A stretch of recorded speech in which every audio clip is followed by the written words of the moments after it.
Hello everyone, आपका स्वागत है इंजीनियर्स वाला पर। और आज इस सेशन में मैं डिस्कस करने वाली हूँ आरआरबी जेईई सीबीटी 2 जो कि आपकी रिस्पॉन्स शीट आ चुकी है। कौन कौन से क्वेश्चंस हैं जिनमें आप सभी लोगों को काफ़ी ज़्यादा डाउट है, और उसके साथ साथ कौन कौन से क्वेश्चंस में आप यहाँ पर चैलेंज कर सकते हैं, ऑब्जेक्शन रेज कर सकते हैं। मैं आपको बता दूँ, ये मेरा टेलीग्राम चैनल है। अगर आपने अभी तक ज्वाइन नहीं किया है, आप ज्वाइन कर लीजिए। इसी चैनल में मैंने कॉमेंट्स को ऑन किया था। इतने सारे स्टूडेंट्स को इतने सारे क्वेश्चंस में डाउट हो रहा था, मैंने काफी कोशिश करी कि जो डाउट्स हैं उसको वहां पे क्लैरिफाई कर दिया जाए। उसके अलावा भी कुछ कुछ ऐसे डाउट्स वाले क्वेश्चंस रह गए हैं जिसमें कि अभी भी स्टूडेंट्स को डाउट है कि यार इसको चैलेंज कर देना चाहिए, इसको चैलेंज कर देना चाहिए। तो मैं यहाँ पर बता देती हूँ आपको कि मात्र क्लियर कट एक ही क्वेश्चन ऐसा है जिसमें आप डाउट ऑब्जेक्शन जो है वो यहाँ पर रेज कर सकते हैं और उसमें आंसर चेंज हो सकता है। उसके अलावा इस बार आरआरबी ने काफी सही आंसर की दी है, बहुत ज्यादा डिफरेंसेस नहीं है आंसर की में। आई मीन टू से बहुत ज्यादा का क्या मतलब है, क्वेश्चंस देखिए, अगर मैं पेपर के लेवल की बात करूं तो मैं मॉडरेट बोलूंगी, है ना। उसे ना ही टफ बोला जाएगा ना ही इजी बोला जाएगा। इजी पेपर वो होता है जिसमें डायरेक्टली फॉर्मूला बेस्ड क्वेश्चंस हो, या जो आपके डेफिनेशंस होते हैं, डायरेक्टली डेफिनेशंस के ऊपर क्वेश्चंस होते हैं। अगर ऐसे क्वेश्चंस होते हैं तो उन्हें हम इजी क्वेश्चंस मानते हैं। बट अभी पेपर आप देखेंगे उसमें न्यूमेरिकल बहुत ज्यादा नहीं आया, लेकिन जो क्वेश्चन आए वो घुमा करके आए। घुमा करके आए मतलब सीधा सीधा नहीं पूछा था।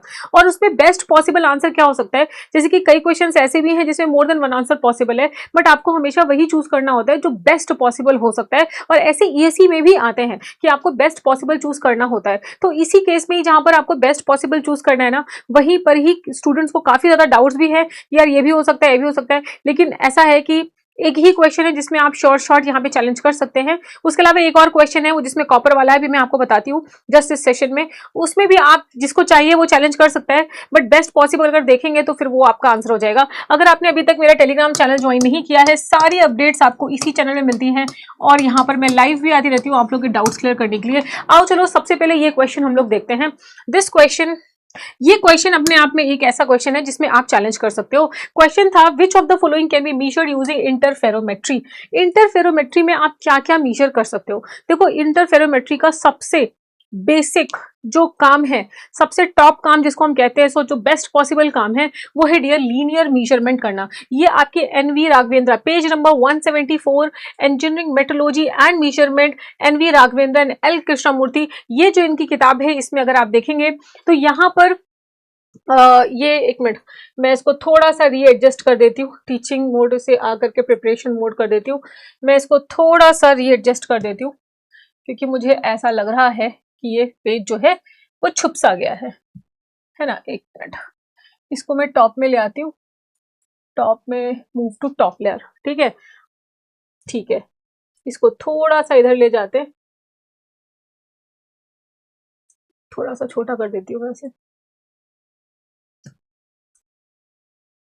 इसको इधर ले आती हूँ, इसको थोड़ा सा बड़ा कर देती हूँ ताकि आपको यही पीडीएफ में प्रोवाइड करवा दूंगी। हाँ, तो यहाँ पर अगर आप देखेंगे ध्यान से तो ये जो बुक है इन्होंने क्लियरली मेंशन किया है, ये देखिए, length on the screen is measured of the distance between the 2 point light source and the basis for linear measurement, this phenomenon is applied for carrying out. देखो यहाँ पर क्लियरली मेंशन्ड है कि interferometry जो है straightness, parallelism, flatness, small diameter measurement and linear measurement, ये सब linear measurement के अंदर ही आते हैं, उनके लिए यूज होता है। तो यहाँ पर जो ऑप्शन है उन्होंने surface roughness, linear displacement, depth of microgroove, frequency of vibration. देखो, अगर आप मैं ऑप्शन देखूं, फ्रीक्वेंसी ऑफ वाइब्रेशन तो बिल्कुल भी नहीं हो सकता है, लेकिन यस, ये तीनों चीजों के लिए काम आता है, ये और ये। सरफेस रफनेस भी हो सकता है, पर मैं आपको बता दूं इंटरफेरोमेट्री का प्राइमरी रीजन सरफेस रफनेस को मेजर करना नहीं है, प्राइमरी जो है आपका लीनियर डिस्प्लेसमेंट करना है। लेकिन हाँ, सरफेस रफनेस भी मेजर की जा सकती है। तो देखा जाए तीनों करेक्ट आंसर, लेकिन हाँ, आपको ये बात ध्यान देना होगा कि यार बेस्ट पॉसिबल आंसर लगाना होता है। तो मेरे हिसाब से यहाँ पर जो बेस्ट पॉसिबल आंसर है वो है आपका लीनियर डिस्प्लेसमेंट, ठीक है, या लीनियर मेजरमेंट, यही आपका बेस्ट पॉसिबल आंसर है। और आप चाहें तो इसको यहाँ पर चैलेंज कर सकते हैं। वैसे मैं भी किसी भी स्टूडेंट की आईडी लेकर के इसको चैलेंज जरूर करूंगी, ठीक है। अच्छा, नेक्स्ट देखो, एक ये क्वेश्चन है जिसमें काफी स्टूडेंट्स को काफी डाउट है। अच्छा, सबसे पहले मैं एक और क्वेश्चन है उस पर आ जाती हूँ जिसपे कि लोगों को लग रहा है कि चैलेंज बनता है। एक देखो ये है, फिर से इसमें थोड़ा सा यहाँ पर ये इशू है कि क्वेश्चन कट रहा है बार बार। ठीक है, इसको थोड़ा नीचे कर लेती हूँ, मैं इसको थोड़ा छोटा कर लेती हूँ। ठीक है, अब देखिए इस क्वेश्चन को देखिए, corrosion resistance of alloy steel can be increased further bye, तो यहाँ पर देखो इंप्रूविंग सरफेस फिनिश तो कोई मतलब नहीं है, इंक्रीजिंग कार्बन का कंटेंट का भी कोई मतलब नहीं, adding small amount of percentage of copper and using protective coating और केमिकल पैसिवेशन ट्रीटमेंट। अब देखो इस क्वेश्चन में मैं अगर बेस्ट पॉसिबल आंसर की बात करूं, जो सबसे बढ़िया रिजल्ट आपको देगा तो वो यही है, यूजिंग प्रोटेक्टिव कोटिंग और केमिकल पैसिवेशन ट्रीटमेंट। अब लेकिन बहुत सारे स्टूडेंट्स जो हैं मुझे पर्सनली मैसेज भी करते रहते हैं, बहुत सारे प्रूफ भेजते रहते हैं, जैसे एक स्टूडेंट ने मुझे यहाँ पे प्रूफ भेजा है, किसी बुक का है और यहाँ पे देखो लिखा हुआ है कॉपर इंप्रूव्स कोरोजन रेसिस्टेंस, ठीक है। एक ये यहाँ पे जर्नल है, ठीक है, journal of material research and technology, उसमें भी लिखा है copper has been added in steel for corrosion resistance. देखो ये बात तो सत्य है कि कॉपर कोरोजन रेसिस्टेंस प्रोवाइड कर सकता है। कैसे प्रोवाइड करता है? 0.5% तक मैक्सिमम आप कॉपर ऐड कर सकते हैं, जो कि बेसिकली एक ऑक्साइड की प्रोटेक्टिव लेयर फॉर्म कर लेता है। लेकिन क्या वो बेहतर कोरोजन रेसिस्टेंस दे सकता है दैन प्रोटेक्टिव कोटिंग? जवाब है नहीं, ठीक है। दोनों सही हो सकते हैं लेकिन हमें बेस्ट पॉसिबल आंसर लगाना है, तो जो बेस्ट पॉसिबल आंसर है मेरे हिसाब से यही है, ठीक है। तो जो लोग भी कंफ्यूज हो रहे हैं वो कंफ्यूज ना हो, मुझे ऐसा लगता है कि प्रोटेक्टिव कोटिंग आपको ज्यादा बढ़िया कोरोजन रेसिस्टेंस आपको दे सकता है। लेकिन काफी सारे कैंडिडेट्स मुझे ये सब भेजते रहते हैं, मैंने भी लिया। देखो जिसको चैलेंज करना है चैलेंज कर दे, हम रोक नहीं सकते किसी को, और चैलेंज होगा ही, मुझे पता है बच्चे इसे चैलेंज करेंगे ही, चैलेंज आप कर सकते हैं। बट अगर आप मुझसे एज अ टीचर पूछेंगे तो मैं आपसे यही कहूंगी कॉपर से बढ़िया रिजल्ट आपको ये प्रोटेक्टिव कोटिंग देगी, इसलिए वो ज्यादा करेक्ट आंसर है, ठीक है। पर हाँ चैलेंज कर लीजिए, देख लेते हैं क्या होगा, ठीक है। उसके अलावा देखो इनमें कोई चैलेंज नहीं बनता, जैसे कि एक ये क्वेश्चन है कि किसमें आपका internal defect both surface and internal defect minimum health, तो बहुत सारे कैंडिडेट्स मुझे कह रहे हैं मैम विजुअल एंड मैग्नेटिक कैसे, तो ये बताओ विजुअल में कैसे आप इंटरनल डिफेक्ट कैसे देख लोगे? जो आंखों से ऊपर जो दिखाई दे रहा है उसे ही तो देख पाओगे ना, तो ये बिल्कुल भी नहीं है और ये एब्सोल्युटली करेक्ट आंसर है, आंसर की बिल्कुल करेक्ट दी गई है। विच ऑफ द फॉलोइंग, अच्छा ये फिर से वही वाला है, ये वाला देखिए, ये भी काफी लोग इस पे भी बहुत कुछ कह रहे हैं, लेकिन मैं आपको बताऊं मेरे हिसाब से आरआरबी ने इसकी भी आंसर की बिल्कुल सही दिया है। Which of the following is considered a most common defect in welding, common defect बोल रहा है, तो कॉमन डिफेक्ट अगर वेल्डिंग में बोले तो लेमिनार टेयरिंग कॉमन नहीं है यार।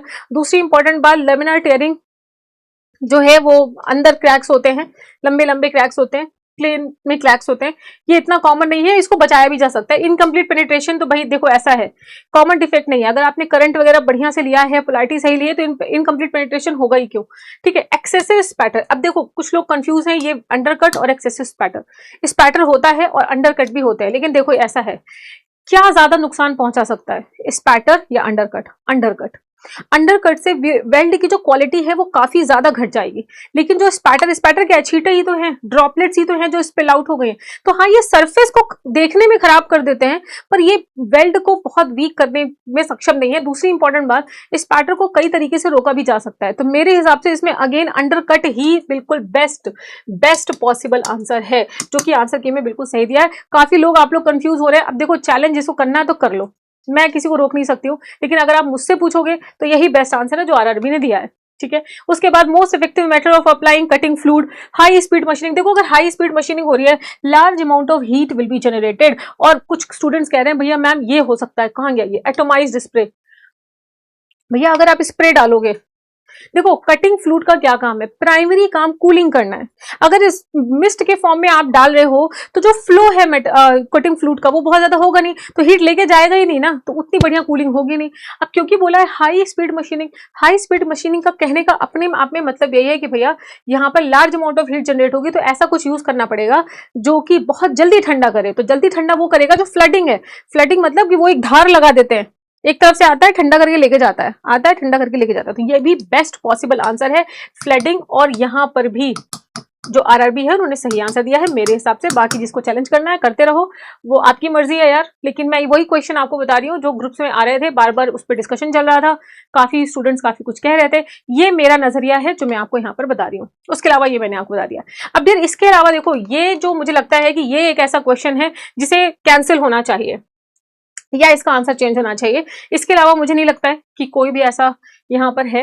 बाकी आपकी मर्जी है ना, ये मेरा रिस्पॉन्स था कि आप इतना आप प्रोडक्शन में कर सकते हो। बाकी यार देखो प्रोडक्शन में ऐसे इस बार का जो पेपर है काफी बैलेंस्ड और काफी सही आंसर की दिए। पिछली बार 8-8 10-10 क्वेश्चन में चैलेंज बन रहा था, इस बार मेरे हिसाब से तो एक ही क्वेश्चन है जिसमें चैलेंज बन रहा है जो मैंने आप लोगों को बता दिया है।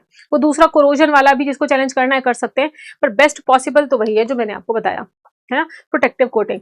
अब देखो इसके बाद बात क्या रही, इसके बाद बात ये रही कि आप लोग पढ़ाई लिखाई करते रहिए, है ना। अगर आप लोग ऑलरेडी बैचेस से पढ़ चुके हैं तो अब समय है कि अपनी एक्यूरेसी देखो। एक चीज मैं आपको कहना चाहती हूँ, अभी बहुत सारे कैंडिडेट्स मुझे मैसेज करते हैं, मैम क्या फिर से बैच ले लें। अरे यार, मैं आपसे ये कहती हूँ कि अगर आप ऑलरेडी पढ़ चुके हो, नोट्स बना चुके हो, तब आपको सिर्फ प्रैक्टिस की जरूरत है, सिर्फ एक्यूरेसी बढ़ाने की जरूरत है, सिर्फ टेस्ट सीरीज देने की जरूरत है, ज्यादा ज्यादा क्वेश्चन सॉल्व करने की जरूरत है और अपने डाउट्स को क्लियर करने की जरूरत है। और आप अपना डाउट क्लियर करना चाहते हैं तो मीनू आप पीडब्ल्यू टेलीग्राम चैनल पर ज्वाइन कर लीजिए। यहाँ पे हम वीकली डाउट क्लियरिंग सेशंस भी करेंगे और आरआरबी के पहले किया भी था, डेली हम डाउट क्लियर करते थे।